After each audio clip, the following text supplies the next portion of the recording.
Welcome, everyone. My name is Barb, and I'm with Birth Fort Worth. Today, I wanted to welcome you to Building a Healthy Sleep Foundation. We are joined by infant and toddler sleep consultant Maybeline, and she's going to talk to us today about just that. So, why don't you take it over, Maybeline? Oh, thank you so much, Barb. Thank you, everyone, for being here. I'm just really excited to be here today with Fort Birth Worth. I always say that those that work in the birth world are just truly magical people, and I'm so honored to be partnering with this incredible team. My name is Maybelline. Just a little bit more information about myself to start. I'm an early childhood educator, and I've worked with young children from 6 weeks to 5 years of age for over 10 years. I'm also a certified infant toddler sleep consultant, as well as a certified potty training consultant, and a very proud parent to three amazing children. And I am also the owner of Butterfly Kisses Infant and Toddler Sleep Consulting. And I'm excited to be chatting about sleep with you all today. So, first off, let's talk about why sleep is so important. Other than it feels good, right? To start, it restores the alertness in our brains as well as the strength in our body. Getting that quality sleep can also improve immune function and decrease the risk of many health issues. And sleep can act as a little, reset button, if you will, like a little recharge for your child's brain, which can be really helpful, especially when we're seeing all those big tantrums and fussiness. Um, it can also support a better overall mood and quality of life. I can personally attest to that because my mood is all over the place when I don't get the sleep that I need, especially when I'm up late catching shows, not being very responsible. My patience the next day is always, up and down as well as my mood. So I'm wondering, hopefully some of you can validate that and understand what I'm talking about there. Next, I wanted to share a quick summary on sleep rhythms by age. So, for newborns, birth to 3 months of age, it's natural to see irregular and unpredictable sleep. It definitely feels that way, especially when we are making plans for our little one to nap for a long time and then they just nap 20 minutes. So we want to validate that short sleep cycles and naps can range from just that 30-minute or 20-minute short nap all the way to 3 hours.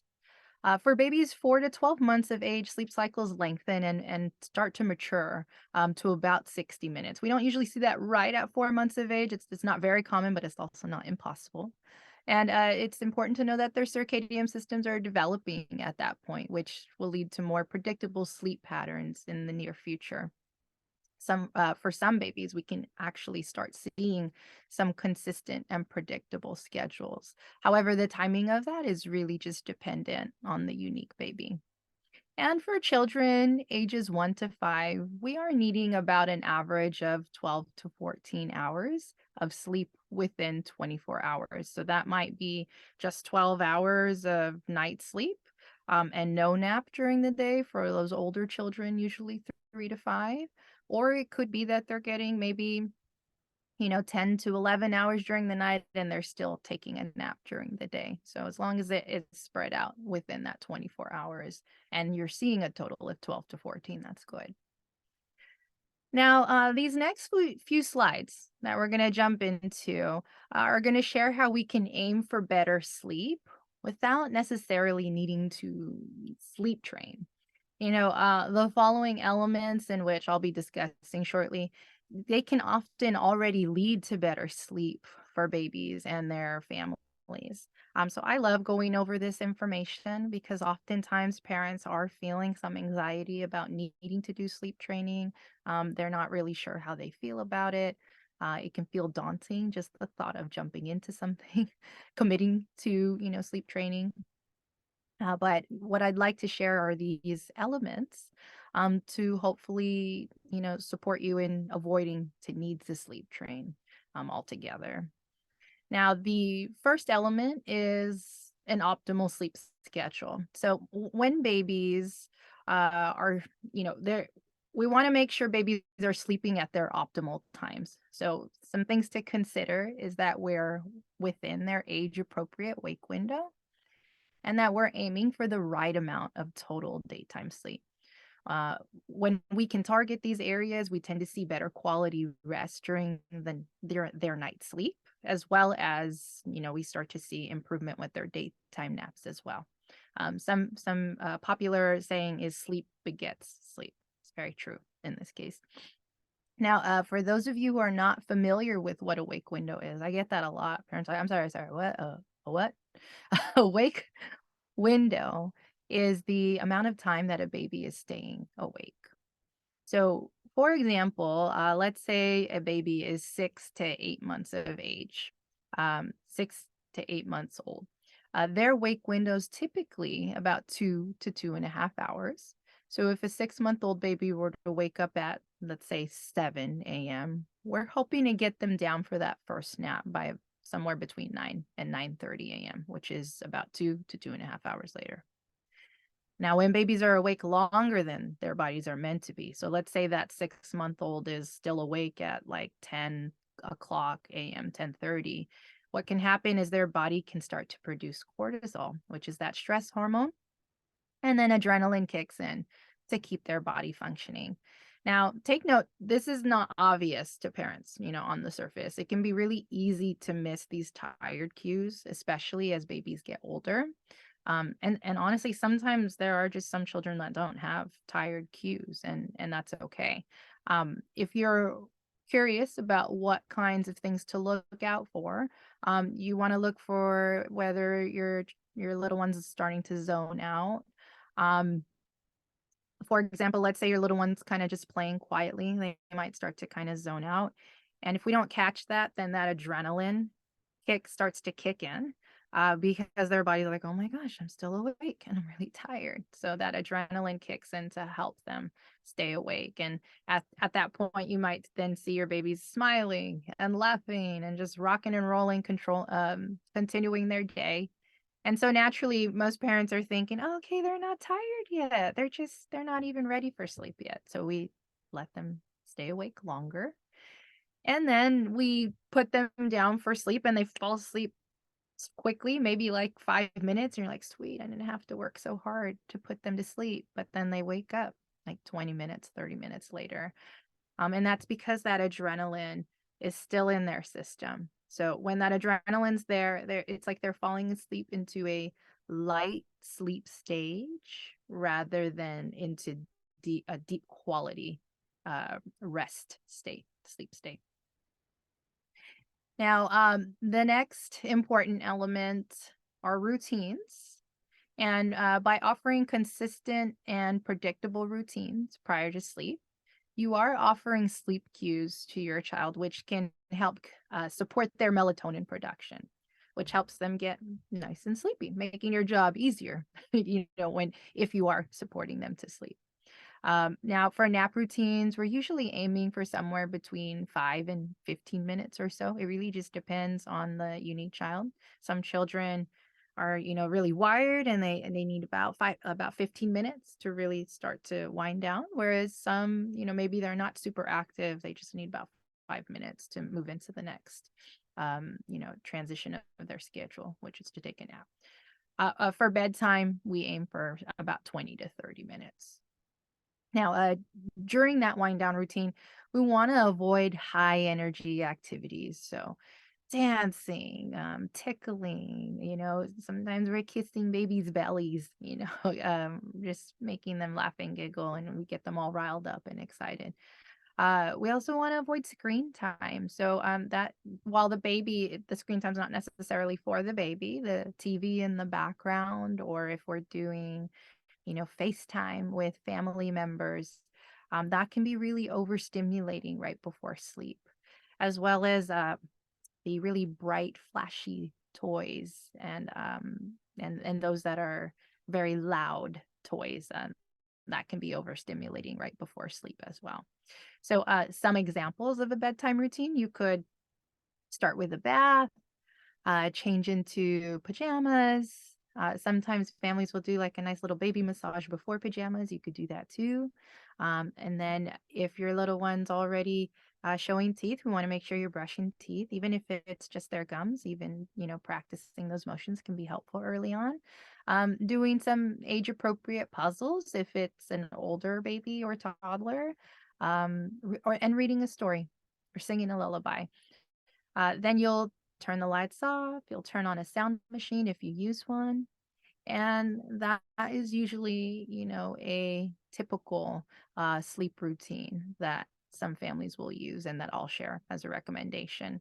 And speaking of, turning on the sound machine and turning off the lights and that being part of the routine, that actually takes us into our next element that's important, which is the environment. So sometimes parents have, their babies sleeping in a very busy room, like such as the living room. There's some bright sunlight shining in, the TV might be on, someone might be in the kitchen nearby, banging, cooking, and they're banging the pots and the pans. Maybe another parent's on the phone on a work call. This can be a really stimulating environment for a baby to sleep in. Um, so what we usually recommend is, that we are, offering a nice dark and dim environment.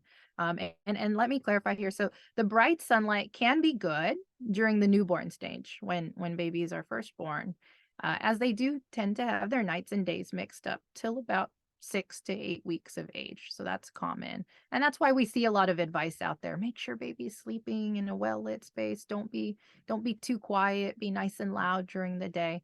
So that's while we're trying to help them, figure out their nights and their days.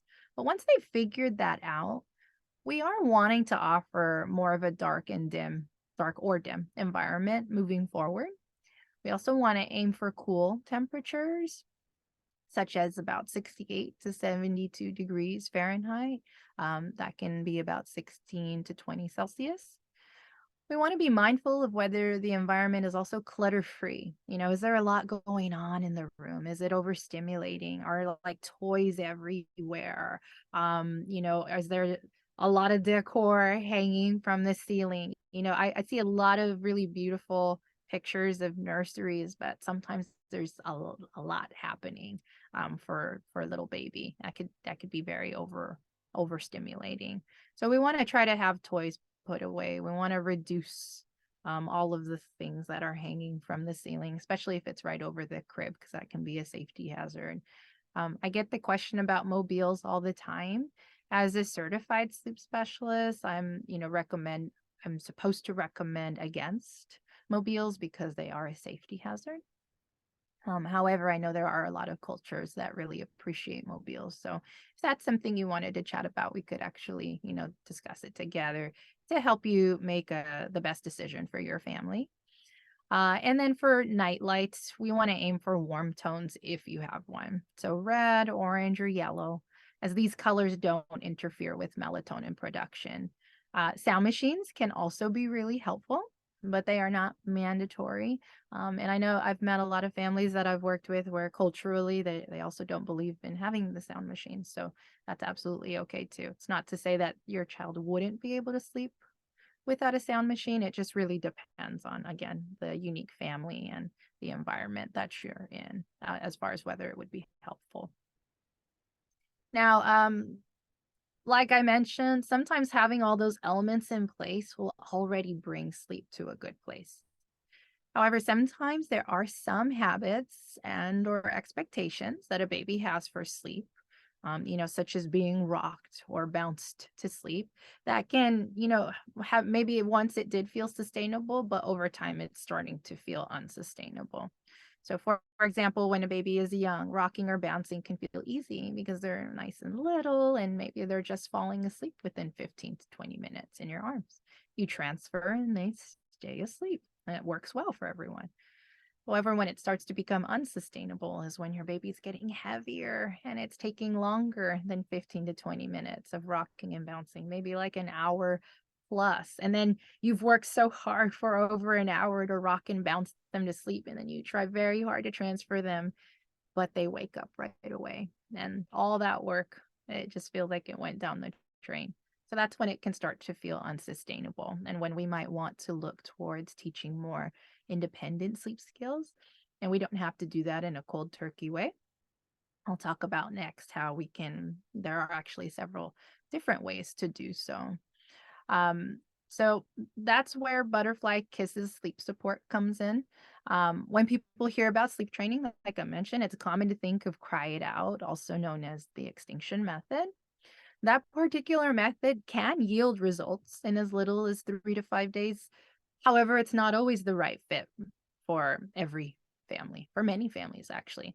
So while some families feel comfortable with crying and may be in a hurry to change their sleep situation, there are some families that are not so comfortable and or don't mind taking their time in teaching more independent sleep skills. Oftentimes, I'll meet with a family that just needs some action steps to work towards. They just need a light at the end of the tunnel to know, "Oh, okay, it's going to take me a month to get there, but it's nice to have a good idea of what to expect as far as how long this can take." So there are families that are kind of in the middle where they can handle some crying, but just not for an extended period of time, and that's okay too. There are many sleep training methods out there besides cried out. So some can take 1 to 2 months to see results, just depending on how fast or how slow you'd like to move and how your baby's responding to that particular sleep training method.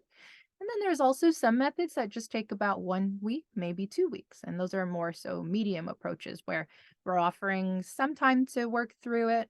There is a little bit of crying or a lot at first, and then it starts to decrease and become more little. And then we offer support as needed to help them get there. Now, a question I get all the time is what makes Butterfly Kisses sleep consulting unique? And really, it's the customized support. As your sleep consultant, I consider, your unique baby, your individual situation and goals, what your parenting style is, as well as your values, and how comfortable you are with crying, because that's really important to take into account. I don't have just one plan that I give to all families and expect them all to follow. I really take the time to get to know you, to create a plan that fits your comfort zone so that you're more likely to stay committed, because that commitment is so important in order to stay consistent. Um, because that's what's going to be key with whatever sleep training approach you choose, as we really need to give your little one that time to understand what the expectations are going to be moving forward when we're shifting away from something that feels unsustainable. Now, if you, let's see, Barb, is the slide stuck? I am trying to move on. Oh, there we go. There we go. We're good now? Okay. I wasn't sure if it was my computer or the slides. Now, if you are interested in sleep support, there are a few action steps you can take today. You can ask your quick questions today during this live session during Q&A, which is going to come up next. You can also schedule a free 15-minute phone consultation to learn more. And lastly, you can view my website to explore our, different options and pricing. As a Birth Fort Worth member, I am happy to offer a 15% discount for your first sleep support service booked. And if you have questions, please don't hesitate to email me. Maybe you're not ready to hop on a call. You just have some quick questions you want to send. You can absolutely email me as well, or you can fill out the information form on my website. So now I'm gonna head over into Q&A. I've got this picture of my three beautiful children. Love of my lives over here. They've all gone, so I like sharing this story. They've all gone through sleep training, but they all were sleep trained with different approaches because I was in different seasons of my life. And for some, I was in a hurry and desperate to see results. And in other times, I was probably still really needing results, but was just too tired to really, commit to a very intense, aggressive sleep training approach. So I took it real slow. My youngest several months. It took several months to get there because I just really took my time. But I like to share that because all three of them sleep great during the night. They all just took a different road to get there. And each sleep journey is going to be unique. So, what I'll do is I'll open it up for any questions. I'm not able to see the chat, Barb. So, if there are any questions, feel free to let me know. Or if you have questions that you wanted to share, be happy to, answer those for you. Yes, actually. So, one of the questions that we get a lot as doulas has to do with like how early can we start working on sleep, right? And, sometimes we hear a frustration or maybe just disappointment sometimes with new families when they get home and realize that the schedule and it's not coming together, or they feel like it does for a little bit and then it doesn't, and then it does for a little bit and then it doesn't. So do you have any advice for families that may find themselves in that situation, or for families that don't yet have their babies? Yeah, yeah, no, absolutely. I think, what's going to be really important is expressing those feelings of frustration, making sure to lean on your partner if you have one, lean on a friend and just kind of discuss how you're feeling during those times. Leaning on your birth Fort Worth doula and getting some advice and just getting that validation because like as you mentioned, sleep is so up and down during that newborn period. And it's honestly also going to be up and down for the rest of that first year because development continues to happen and sleep is going to be up and down, up and down. What I like to tell families to try to do, it's much easier said than done, but is to focus on what you can control and oftentimes just educating yourself, asking for resources either from your doula or you could reach out to myself and we can talk about expectations for this particular age. What sleep are we expecting these first 2 weeks versus at 6 to 8 weeks? What are some skills that I can start implementing, but also manage my expectations about like, okay, I can start working on this, but it's not instant results. And I think that's the biggest piece that's hard for families that they're used to reading something, they're used to getting some information and then applying it and getting fast results. However, we're working with little humans that are not always predictable, and you can definitely focus on those areas that you can control, such as the wake windows, right? The wake windows is something we can focus on. Trying our best to get rest, not necessarily, the really common advice out there is sleep when your baby sleeps. Well, sometimes you can't, and that's okay. So maybe just resting, making some time for yourself to take breaks. Really, I think the big piece is just managing expectations and then finding your support system, whether like I mentioned, whether it's a partner if you have one, a family member or friend, or maybe even just joining a parent group where you can all be venting about how sleep stinks right now, but at least you're not alone, and that tends to make a really big difference. It's so true. You're so right. Like just being able to lean on that community. And I love the part that you said about kind of understanding what is normal and what it's going to be like. I mean, it's obviously like I don't think there's any full way to prepare for just what it's like to have a newborn, right? We do our best. We've been doing this for a long time, and I Yeah. still think that it's just one of those things that you have to go through. But in regard to understanding the normal cycles, and that just sets us up for success, which is like our key like focus and kind of how we approach our mindset around support for birth and just that whole postpartum transition. That whole first year is just trying to set yourself up for success, and that's going to look different for different families, but understanding the basics and what you can do versus what you really out of your control, I think Yeah. can be really helpful.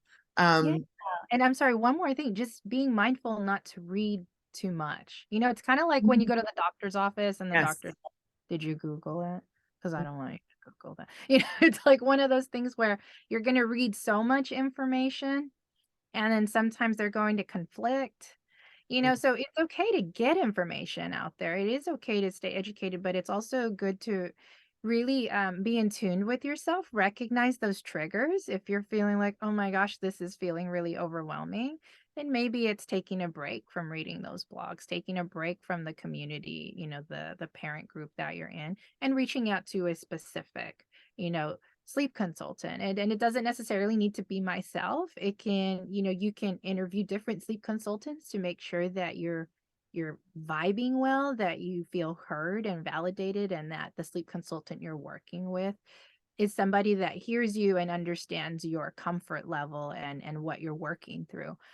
Because then at least it's one resource versus 10 different ones. You're reading a book, you're listening to this podcast, you're also listening to these posts in the parent group, but then you're also watching these other videos, and sometimes it's all different.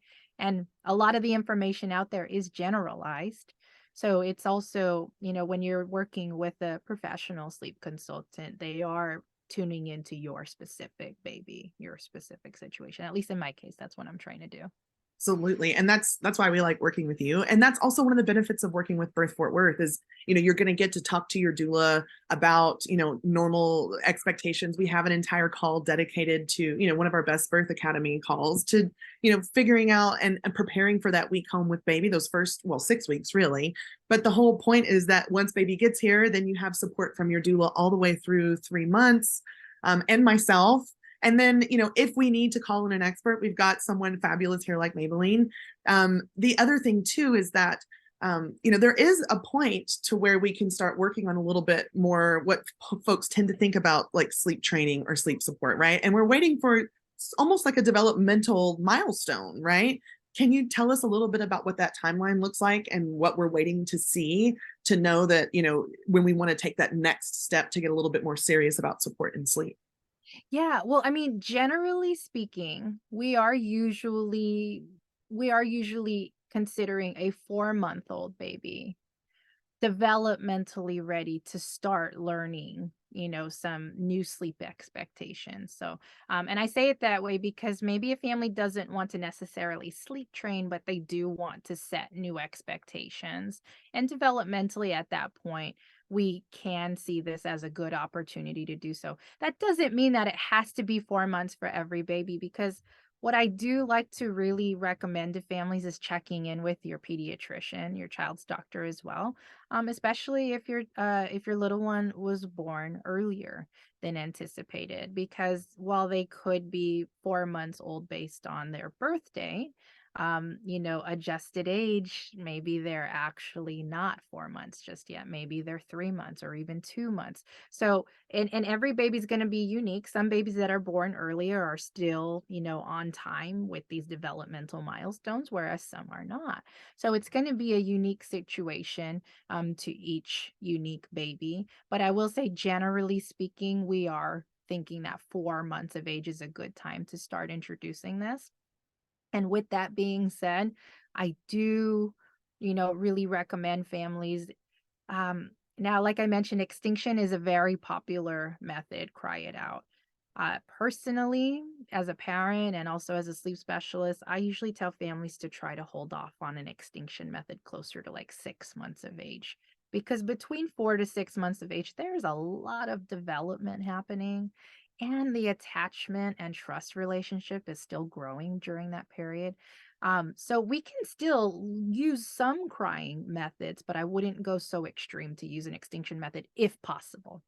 I mean, there's unique situations where a child's 4 months of age, but no one is sleeping. Mental health, emotional wellness, you know, overall health altogether is not at a good place. Then that's a time that we probably just need to use the extinction method to get fast results, to get everybody where we need to be, to get that rest that's necessary. So it's going to be dependent always on the unique family.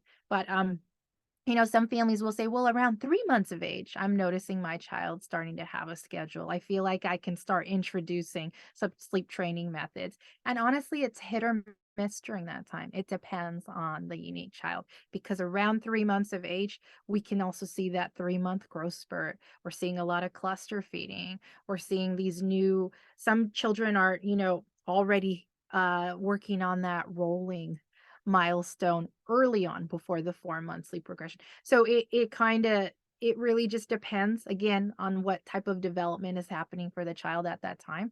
if it's not very busy for the child and you're okay managing your expectations. As in, I have a lot of families that say, we got to a great place that 3 months. We sleep trained our baby early.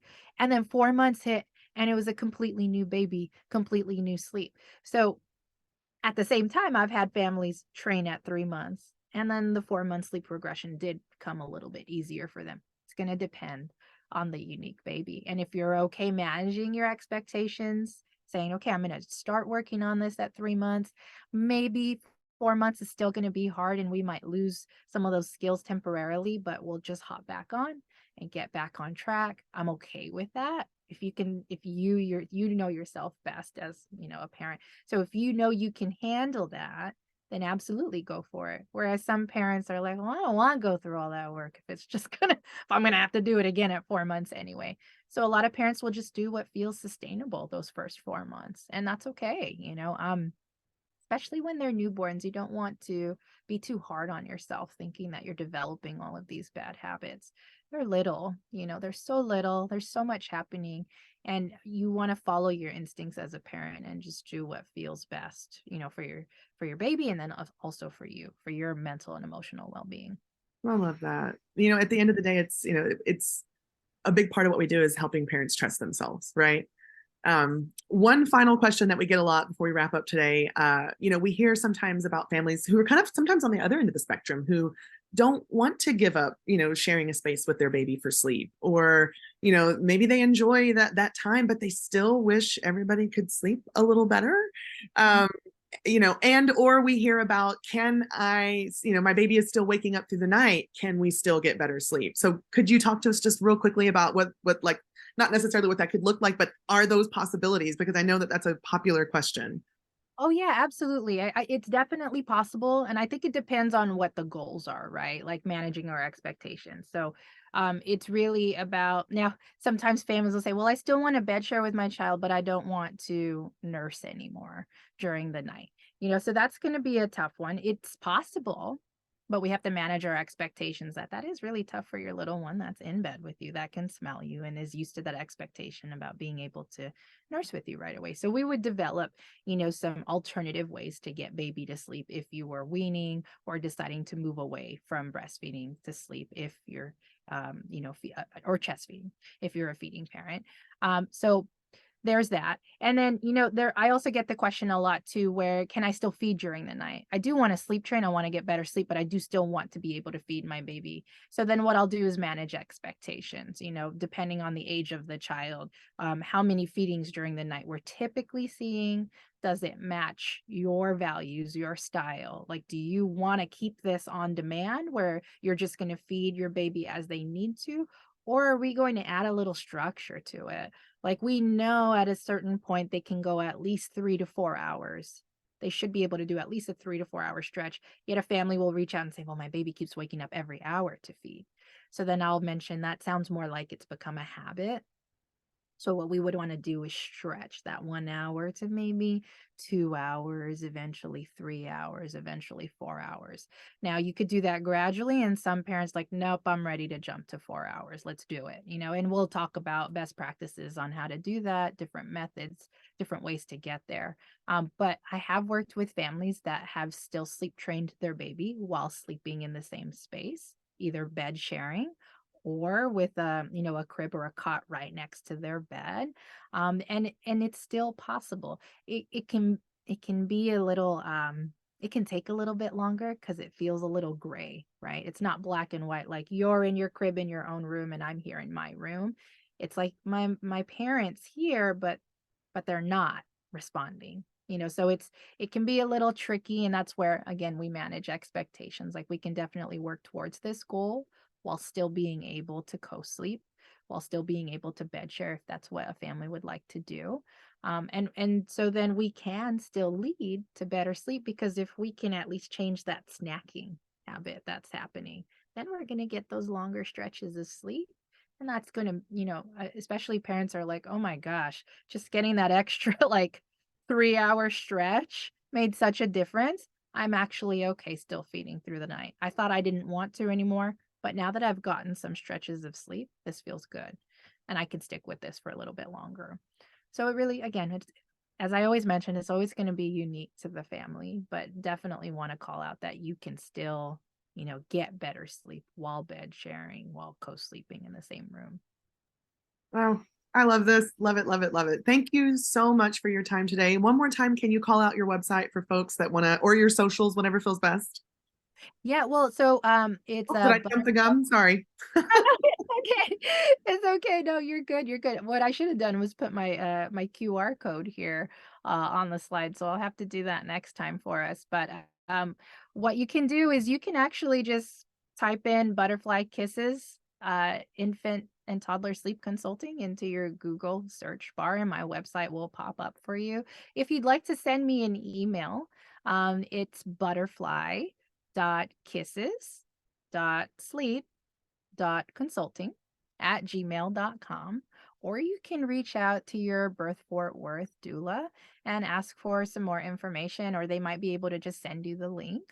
And you know what, just to call out to, if you, again, if you're a Birth Fort Worth member, if we're working together, it would be really helpful to let me know if you'd want me to copy your doula on any, sleep services you do decide to have, so that way you have your team. We're all on the same team. We're all trying to work together. So if that's something that you're okay with me doing, that is an option as well.